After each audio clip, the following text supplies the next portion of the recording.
So for our project for MakeOHI, our team used the accepted idea of the Stirling engine, which is powered with a heat temperature differential. And our goal for our capstone project was to use this engine to drive a compressor for a fridge.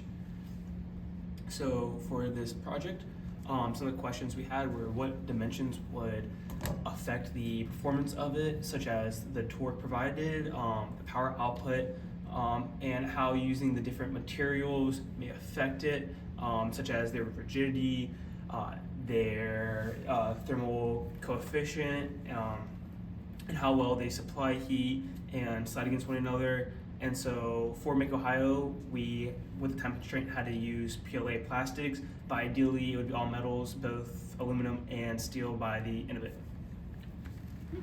And now we're going to show you how our presentation works. So our prototype works, one of our group members is spinning this flywheel. So ideally, in theory, there would be a heat source coming from this end, which heats the heating chamber, and then drives the piston, which drives the flywheel, and then drives the other piston to drive the cooling chamber.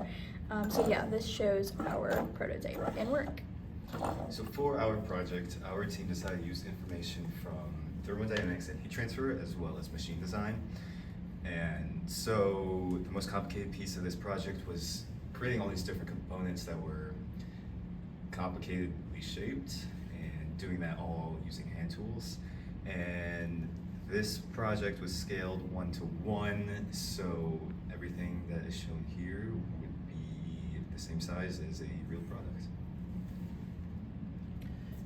And so overall, this project can help people who have a lack of electricity, specifically if they're living somewhat off the grid, out in nature, or a couple third world countries with no good electrical grid, because it is powered mostly through heat, and that can help in replacement of that electricity. And its simplicity is what really drives it, as the people who are using it don't need access to tools to keep maintenance and not have knowledge, as it is just simple maintenance for the Stirling engine.